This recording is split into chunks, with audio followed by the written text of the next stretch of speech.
Good afternoon, everybody, and welcome back to part 17 of Let's Play Spyro 3 Year of the Dragon. In this part, we're going to move on to Bamboo Terrace because, well, why not? Why was I thinking we were going to record something significantly later right now? I don't know. I had it in my mind that we were going to record a level in, like, Next World. I was, like, ready for that one. But no, we're here. We're in Bamboo Terrace. This is actually one of the more interesting levels, I would say. I think this level is... It's actually pretty neat. I wouldn't say it's one of my favorites, but it's pretty neat. And one of the things in here... Oh my good gravy, that is loud. That should help my ears be calmer. Lowering the volume to an acceptable level was going to kind of help me. So kind of the A to B in this one is a little bit more complicated, and it's kind of the way it was... Like a little bit in Spyro 2, where you kind of have to really help the citizens of the level so that you can actually get back to... Well, the B point of the level. A little bit more in the way of creative enemy designs. If you flame those little guys with the rockets like you just saw, they actually fly off into the distance, but otherwise they just kind of die like normal. So if you want to kill Rhynocs in an interesting way, then make sure you do it the absolutely special way. Because I don't know. Advertising for myself, I guess. The music track for this level is also really, really weird. I'm not sure that I like it, but it's really, really weird. I don't know how much I really like this level, but I also really like it at the same time, if that makes any sense at all. I don't think it makes much sense, but I think you guys kind of get what I'm going for. This level's just kind of weird. Not necessarily in a bad way, yeah, and as you can see here, these next pandas are going to trigger the bridge for us so that we can move on forward. And yeah, there's a little bit of an entranceway here. These guys just kind of fall from the sky, and you have to knock them out. And go ahead and collect some gems and fly on forward, and you're going to get like 2 eggs at the same time if you're doing things the way I am here, because, oh, I got hit with an umbrella. Oops. Oops. But yeah, there's an egg up here. I also notice how I always go to collect the gems before I get the egg, which is like the opposite of the way I'm supposed to do these missions. Like, for the most part, I'm supposed to be really like, I gotta go rescue the eggs because I'm Spyro. But I'm like, screw that noise. And also, yeah, I didn't realize that you could glide there from there for whatever reason, from like the main part of the level, so I just actually glided. Is that the right pens? Glowed? It's definitely not glowed, so I'm gonna go with glided. So I just kind of glided from the top. Good lord, I don't know what I'm doing. I don't know what I'm doing at all. Not one bit? Not one little tiny bit? Anyway, there's a secret crack in the wall here for like the 3rd level in a row, and we get, what, like 5 lives from this? Oh no, just 3, but that's, or no, 4. But that's still worth more than a skill point, assuming I can actually collect them all. It's a good thing Spyro doesn't have, like, limited underwater breathing, or I would be screwed. I would be so screwed indeed. Oh boy. Oh boy. Yeah, I am so terrible at the underwater parts of this game if you haven't realized it already. But that is no matter, because there's really nothing actually super important down here. It's just kind of gems. And I mean, probably not everybody is going for 100%. Though you do need, to get some gems, obviously, to keep paying Moneybags' ridiculous fees. And I don't think there's actually one in this level, but they're going to start increasing. So make sure you keep your gem count kind of high, because as you can tell, we've been gathering a lot of gems, but they just keep getting taken and taken and taken from us. So now is probably, especially with all the levels being worth a lot and there being a lot of smaller portions of gems, like just hidden around everywhere, now is probably a good time to start stockpiling gems if you haven't already. Oh, I remember what I did during this level now. I recorded this like a week ago and just haven't had the time to commentate since, or the energy, or anything, because life is crazy. And midterms week happened. Yay! I don't know how I'm still on time with these. Somehow. I mean, if you're watching these when these go out, I literally just uploaded the one for episode 16 on the day it went out, and they're usually scheduled pretty far in advance.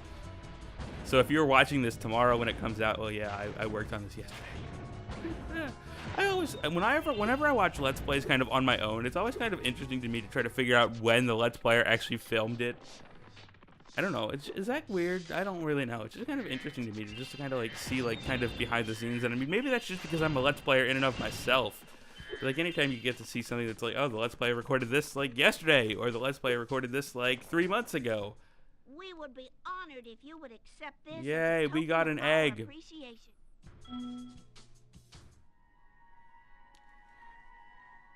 It's just kind of funny because you know that there are some Let's Players who record very, very far in advance. And I mean, I kind of am in between. Sometimes, like this, I'm recording the day before, and other times I'm like a week ahead. But it's just kind of interesting because I mean, even other Let's Players, like I was watching one this morning. I won't say who the Let's Player is, but the Let's Player was talking about something that I saw on Twitter like 2 days ago, because that Let's Player was in the hospital for something. It's kind of weird how Let's Play works. Because also the weird thing about like commentating like this and being like, oh, well, when I upload this tomorrow, is it like, for the most part, a lot of my traffic is not going to watch like absolutely instantaneously. And by the way, we're back to this again. I don't know how many of these are actually in the game, but there's a couple of them at least, I think. I don't know, is this the only one? There's a whole bunch of those again, where you have to just flame it. And by the way, even though it's a vase, yes, you can just flame it. And it'll just go to the next location. And also, after you get the bridge down, there's an egg thief here. And, well, as you can probably guess, you have to go chase him down to get the egg. You have to make him give you an egg. But yeah, we can go over the emergency bridge right here. We can flame this guy, get his gem. And, well, I think that's just about it, other than the fact that I'm an idiot. And during this recording, I completely and totally forgot to actually go finish off the stupid thing with the vase. Because I flamed it again, didn't realize it was like right behind me, and then completely managed to forget about it because I'm just that much of a genius. Anyway, we managed to get an extra life from one of the butterflies here, but let's actually go catch this egg thief, shall we? We shall. Boom. Done. Kind of. Kiwi. How glorious. Isn't it now? Isn't it pretty glorious? Isn't it so glorious? Anyway, we are at 67 eggs, which actually, by the way, allows us to unlock every world in the next world. I'm not joking. Like, we won't actually see any more closed portals basically throughout the game because, well, the last one we would have seen is this one if we would have rushed over here quickly enough. This one would have actually been closed, I think, until 35 when we started playing Midday Gardens. But because we've collected every egg possible so far, when we get to the next world, we're not going to see any more. We're not going to see any more closed portals, basically ever. I mean, we're already getting to the point where we have enough to fight the final boss, I think, which is like 100. So yeah, that's the weird thing about 100% of these games sometimes, is that it's a little bit overkill, but surprisingly not as overkill as you would think with like the gems, because we're only like what, an extra 3,000 over or something like that, which is just kind of weird. Also, I screwed up this minigame so many freaking times. Now, one thing that you have to be careful of with this minigame, and it's kind of really weird, first off, inverted controls, which is not my playstyle, but there's no way to change that. So you're stuck with whatever they provide. And also, second, like that right there, you have to be careful to not hit the little pandas, because if you do hit the little pandas, then you have to restart all over again. Which, as you're guessing, this is what happened a lot during my fail montage, which is what's happening now, because I did not feel like showing this minigame over and over and over and over again. Oh boy. And by the way, if you're not careful, you can jump in the cutscenes. And by the way, yes, the flames do go through the bridge to hurt the pandas as well. Because you'll see here now, this I believe is a successful attempt. Otherwise, I don't know why I'm showing it. But you do 2 laps through this. So the first one is you take out all the Rhinox on the houses, and then the second bridges start to go down, and you can't actually flame through the bridges. No, you can't. I don't know why, but you can't. It's just not allowed. Not allowed at all, and I almost shot one of the pandas there just by aiming a little bit too far down, which is what happens with inverted controls and probably why it took so long. And also, you can jump in the cutscene for whatever reason too, and I really don't know why, but they actually did not take away your ability they did not take away your ability to jump, so you still can jump in the cutscenes. But yeah, this is the bridge part right there. Luckily, their falls are actually pretty slow. And there is quite a decent time on this, but again, be careful because you can't film the bottom of the bridge, or you can't film the bottom of the bridge. You can't shoot the bottom of the bridge because you will probably wind up hitting a panda. I mean, you can if it's just a Rhinox standing on it, but yeah, if you hit a panda, it's still instant fail. But it's not a terrible minigame overall because we've got it there and we're good to go. Holy crap, I've been louder in this episode than usual. Oops. Oh well, let's get out of here. That's it for now, I think. I think we're done here, because even though I'm forgetting the The vase. Well, there's nothing we can do about that now. It's in the past. So we're just going to go ahead and leave here and go through the exit portal and take our way to, actually, because this episode was so short, we're actually going to do this speedway in this part as well. Because, well, why not? Why not indeed? Because the speedway is pretty short. But the speedway is kind of... Actually, I don't know why I'm talking about that now. I've got a lot of time to talk about that. Yeah, as you can tell, we are getting warped over to the whirligig yet again, which is like what happened in the last part. But it is not level complete quite yet because, well, this Honey Speedway, which, by the way, or Country Speedway, not Honey Speedway. Oops, I just spoiled another thing. Yeah, Honey Speedway. No, not Honey Speedway. I made the same mistake twice. Damn it. So, if you recall from the last time we did this, there's pretty much 3 main objectives to the Speedway. You get to do the time attack, which is where you have to go flame all 32 obstacles, or fly through, or charge, or whatever. And by the way, charging actually does play a part in this, and we didn't get to see that last time. But you will in just a moment here. Because if you, I think I mentioned this last time, but I'm 100% certain, when you touch the ground in this, or you hit charge or square at all, you actually start to do a supercharge. There's no ramp required or any of that nonsense, you just get to do it straight away.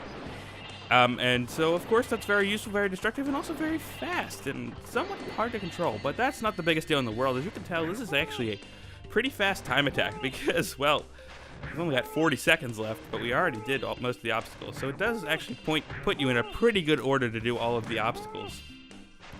Not too much there. Also, some of the stars, not all of them, but some of the little power-up stars are actually in the main level. And by the way, make sure you fly against the plane so you can actually hit them. I realized my mistake, and I was actually somehow able to very, very tightly come away with it. And also, I did screw that up right there, but that's no big deal either. As long as you're pretty diligent, it's not a big thing. You can probably wind up cleaning up your messes. You get a vague idea of where they are. And as you can tell here, with just a few seconds left, I was able to come in with a clean sweep and get them all. 400 out of 400 and the first dragon egg on the first try. Yeah, not bad. Minute and 7 seconds, still pretty short. Again, the speedways are pretty short overall. Yay, we get another egg. Of course, our 69th. Couldn't make it through without commentating on that one now, could I? Anyway, let's go to race the biplanes here, because this race is the first really interesting race, like, actually that requires a little bit of skill, because there's a couple points here, and I actually wound up doing 2 takes of this. I only show, or a couple takes of this, I only show actually 2. But this is kind of where it starts to get really, really important to hit almost all of these little speed up stars. And as you can tell here on this first attempt, I actually missed quite a few. Just kind of getting my feel around for where they are again. But, yeah, and also keep in mind that you can just straight up flame the little pigs. And as I mentioned, if you time that very, very well, you can stop them from getting their own speed up stars while getting one of your own, which will give you a pretty hefty lead if you can manage to pull that off. But yeah, so you want to make sure you hit as many of these little blue stars as possible, because otherwise you're not going to win. It's pretty much plain and simple. I don't know. I mean, take that as a challenge if you want. I don't know if is it actually possible to win without touching any of the speed up stars? I have no idea, but I'm not about to attempt that. Nope, not me. Also, one thing I noticed about this game that was weird is that in Spyro 2, I believe they actually had skill points for beating certain times on the time attack on the speedways. I don't think they actually have those in Spyro 3. I think Spyro 3 actually has less skill points. Did I say achievements at all? I meant skill points. Because achievements in this game would be completely and totally worthless, because actually that's not true, because some versions of this game are on PS3 or Vita or PSP where there actually are. Wait, are there achievements on PSP? I'm actually not certain. I haven't played my PSP in a long enough time to actually recall. I think there are. Shows how long it's been since I've touched that thing. You know, there has to be, because I think Persona 3 has them, but they're 3 portable. I will have to go check eventually, but Spyro does not have any achievements even on the... I don't think any PS Classics actually have achievements at all. I could be mistaken on that, obviously, but... I'm trying to recall. I know Sly does, but Sly is also not exactly a PS2 classic. Sly is actually an HD remaster. I wouldn't say. It's not a remake, it's just a remaster.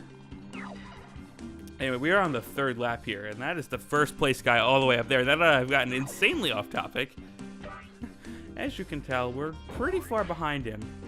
Not really much of a chance. And also, because this course overlaps, when you start getting to like the 3rd lap, it can be really, really hard to use those rockets because they will just kind of target anybody. It's not always first place. It's not like a red shell in Mario Kart where it's like you have to, like it will only target the person in front of you. It'll just straight up target the nearest person. But because it's still homing, it's a little bit more than a green shell. It's just a person attacker. And I somehow managed to miss those stars in the little doorways.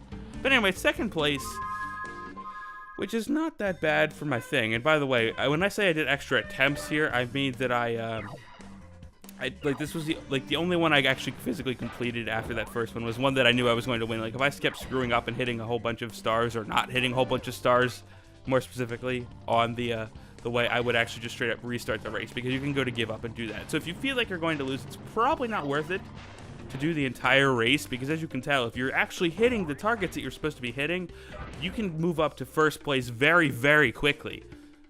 And you probably really should be in 1st place very, very quickly. And if you're not, you need to try to check it a little bit and improve it. I mean, as you can tell, I probably would have actually taken 2nd right there on this 1st lap if I would have actually hit that star. So there are stars everywhere, and again, it's critical that you hit them all. And also, I'm not sure that the pigs can actually hit 2 stars in a row. I'm not convinced they can.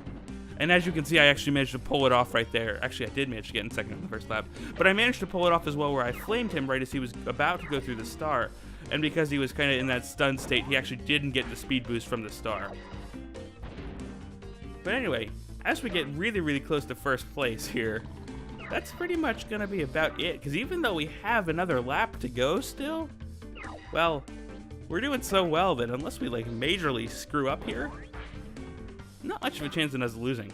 And also, yeah, we just rocket away. I don't really see the point that much in holding on to the rockets because it's not like they're not really that useful, to be fair. I think I talked about this a little bit in the last point. Or the last, not the last part, the last speedway. But I don't really see the point that much in holding on to them because, well, they don't really help that much. Not really. But yeah, so we are on the 2nd lap, now 3rd lap, and now it's really just a game of hit all of the stars again, try not to lose, and soon enough we shall be indeed victorious and not have to worry about anything anymore. As you can tell, the fairies are already out trying to welcome us to the 3rd lap, and there's still people going around for the 2nd because they're just flying through the fairies oddly. And by the way, yes, this star right here is actually in the backwards path of the course, so be careful if you're going through it again. Because it's probably not the best place to be, but you know, whatever, because it's worth it because you get the speed boost anyway. Speed boosts are great. As I miss one. That's fine. That's fine. Completely fine. Nope, no problems.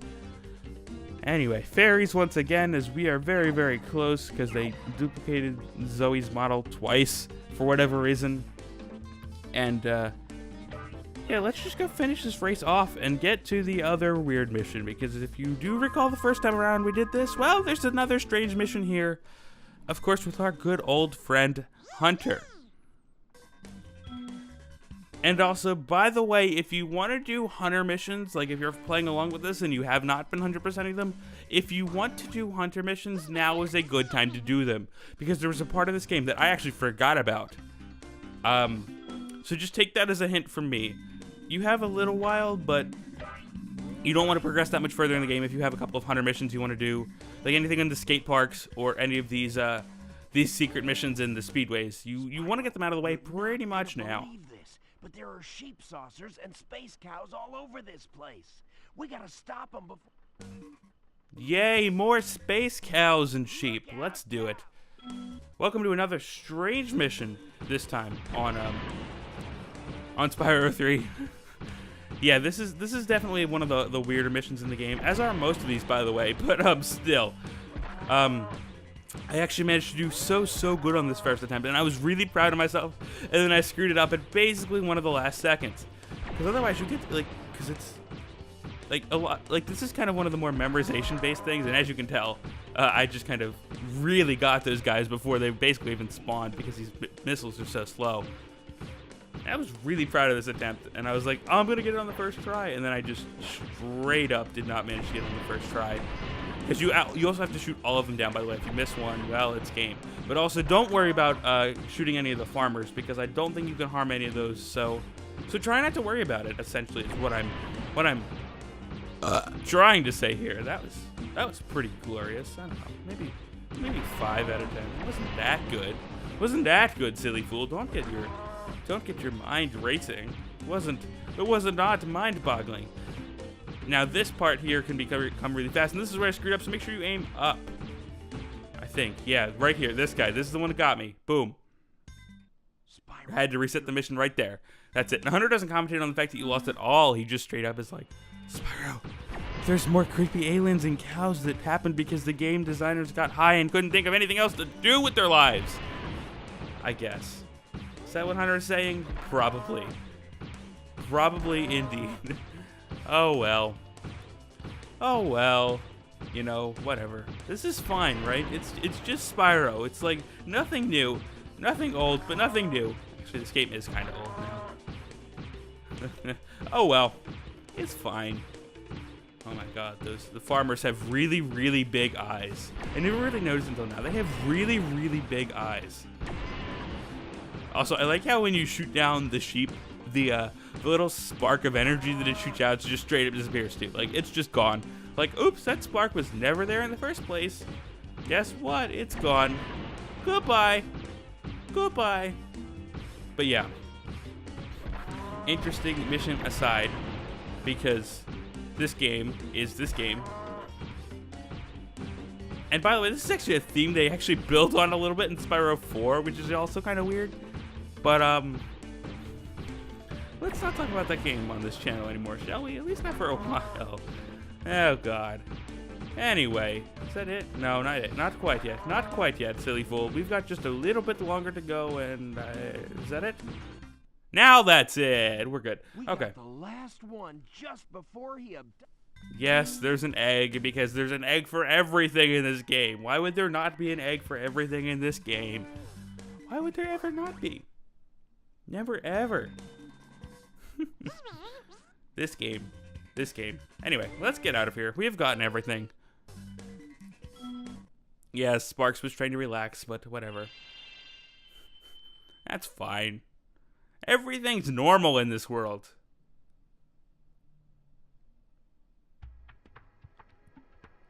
Level complete.